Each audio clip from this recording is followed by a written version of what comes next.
Bismillahirrahmanirrahim. Babut tanafusi fi umuril akhirah wal istiktsari mimma yutabarraku bih. Bab pada malam hari ini kita mendiskusikan masalah bab menerangkan bersaing dalam urusan akhirat, berlomba-lomba dalam urusan akhirat, maksudnya agar dia menjadi orang yang pertama dalam urusan akhirat, dan bab memperbanyak hal-hal yang bisa dijadikan tabarukan, memperbanyak ngalap berkah. Qala Allah Ta'ala wa fi dzalika falyatanafasil mutanafisun. Diawali dari firman Allah bahwa dalam urusan akhirat sebaiknya orang-orang yang bersaing itu berlomba dan berusaha untuk menjadi orang terdepan di dalam melakukan hal-hal yang baik. Dilanjutkan hadis yang pertama, wa an Sahli bin Sa'din radhiyallahu anhu anna Rasulullah sallallahu alaihi wasallam utiya bisyarabin. Ini ada dua hadis dalam bab ini. Yang pertama adalah hadis riwayat Sahal bin Sa'din radhiyallahu anhu, sesungguhnya Rasulullah sallallahu alaihi wasallam satu ketika beliau dikasih minuman. Rasulullah dikasih minuman oleh sahabat, fasyariba minhu, kemudian Rasulullah meminumnya. Kebiasaan Rasulullah ketika meminum minuman itu tidak langsung dihabiskan, tidak, tetapi setelah beliau meminum mempersilahkan orang yang ada di sampingnya, biasanya sebelah kanan, al-aiman fal aiman, akan diberikan kepada orang sebelah kanannya agar diminum oleh orang sebelah kanan, muter. Kalau memang badannya cukup itu muter, biasa macam itu. Wa an yamini gulamun wa an yasil asyakh.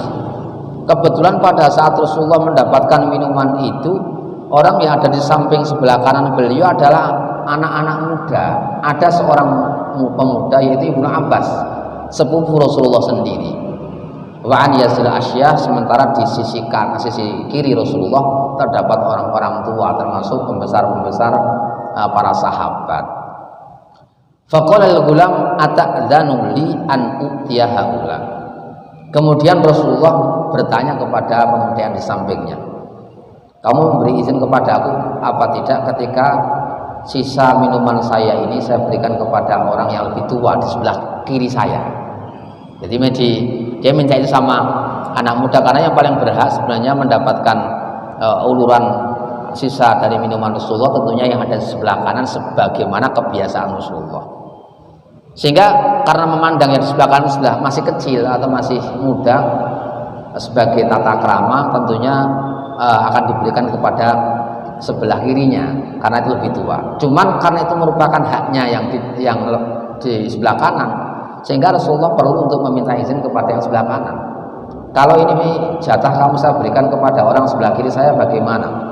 Faqala al-ghulam la wallahi ya Rasulullah. Kata anak muda ini Ibnu Abbas, dia bilang, tidak ya Rasulullah, tidak akan, demi Allah saya tidak akan merelakan bahwa bagian saya diberikan kepada sebelah kiri saya. La uthiru binasibi minka hadan. Saya tidak akan mementingkan orang lain bagianku yang saya dapatkan dari engkau wahai Rasulullah. Fatallahu Rasulullah sallallahu alaihi wasallam fi yadihi muttafaqun alaih. Kemudian apa yang dibawa oleh Rasulullah tadi diberikan kepada anak muda tadi.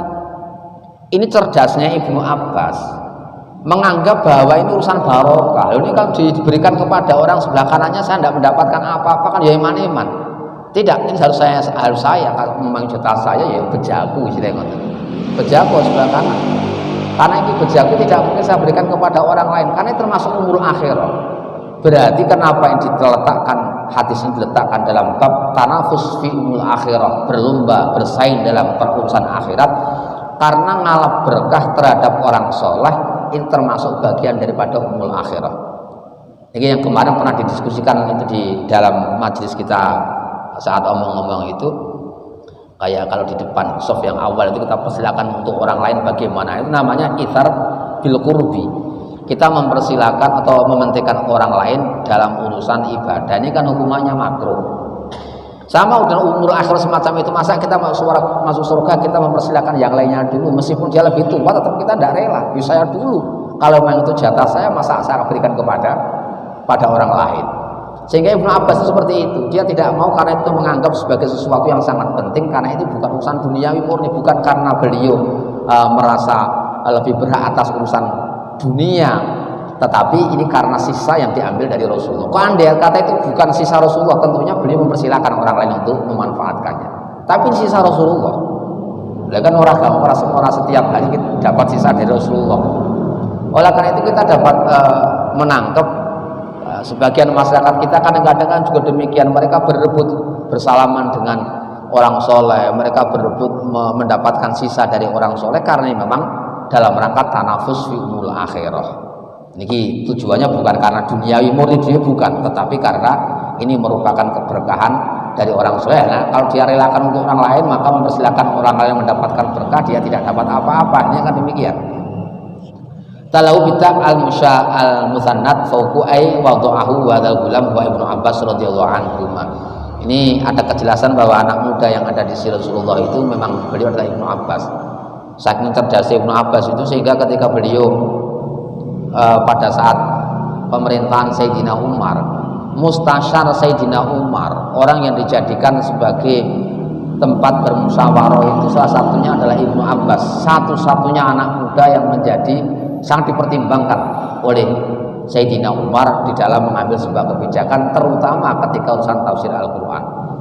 Oleh karena itu pernah dalam satu cerita beliau pernah mengumpulkan beberapa pembesar sahabat untuk menafsir sebuah ayat Al-Quran, kemudian yaitu yang ayat yang idza ja'a nasrullahi wal fath, surat Al-Fatah itu surat Nasrullah itu mau seluruh ahli tafsir dikumpulkan dan Ibnu Abbas salah satunya juga diundang Sayyidina Umar. Ketika Ibnu Abbas datang itu orang-orang yang lebih tua itu dia akan merasa kurang nyaman. Masa anak kecil mau diajak musyawarah, bukan dengan kita-kita yang sudah berpengalaman semacam itu.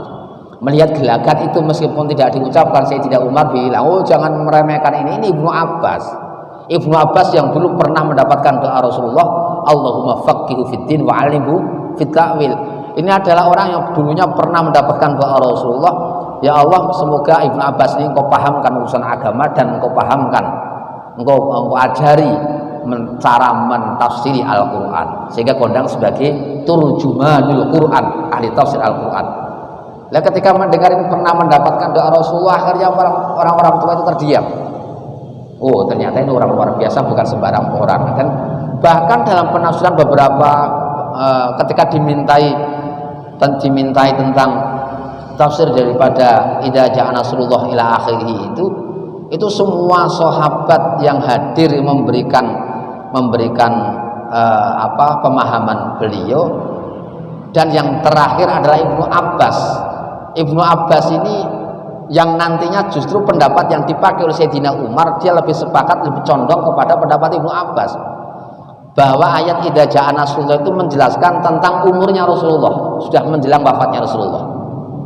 Jadi ada isyarat dalam idza ja'a nasrullah ini yadkhuluna fi dinillahi afwaja, itu merupakan beberapa indikasi isyarat bahwa Rasulullah sudah mau meninggalkan para sahabat. Loh, kecerdasan naluri semacam ini kan tidak semua orang mufassir memiliki.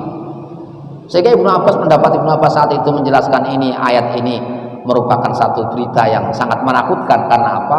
Ini merupakan isyarat bahwa Rasulullah mau diambil oleh Allah Subhanahu wa taala. Oh, baru Sayyidina Umar menerima itu. Luar biasanya Ibnu Abbas.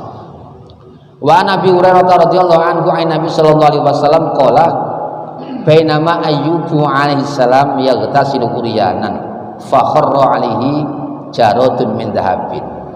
Hadis yang kedua riwayat Abu Hurairah radhiyallahu anhu dari Rasulullah sallallahu alaihi wasallam, beliau bersabda menceritakan tentang Nabi Ayub alaihissalam. Satu saat ketika Nabi Ayub mandi, yaghtasilu uryanan, dan melepas seluruh bajunya. Ini berarti cara dalam fikihnya sampai seseorang membuka auratnya pas saat mandi itu diperbolehkan apa tidak boleh. Di tempat sepi yaghtasilu uryan, sebagaimana Nabi Ayub itu juga dalam hadis ini diceritakan beliau mandi dengan telanjang bulat di tempat yang sepi, sehingga ini menjadi satu pijakan bahwa dalam kondisi sepi kita tidak ada orang lain, kita bertelanjang untuk kepentingan mandi itu tidak masalah. Sebagaimana Nabi Dawud pun, Nabi Ayub pun juga melakukan demikian. Tiba-tiba fakhara ali jaratun min dhahabin.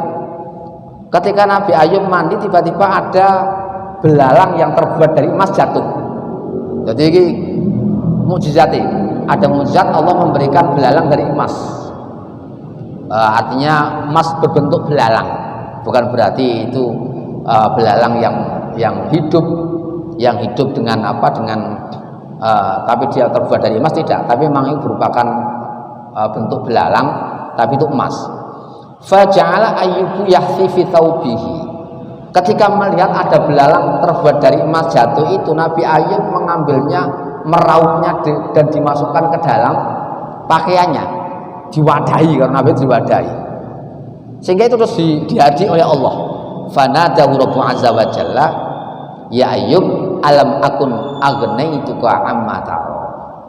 Kemudian Allah berkata, wahai Ayub, bukankah aku telah mencukupkan pada kamu sehingga kamu tidak perlu membutuhkan, tidak perlu mengambil dari apa yang kau lihat tadi.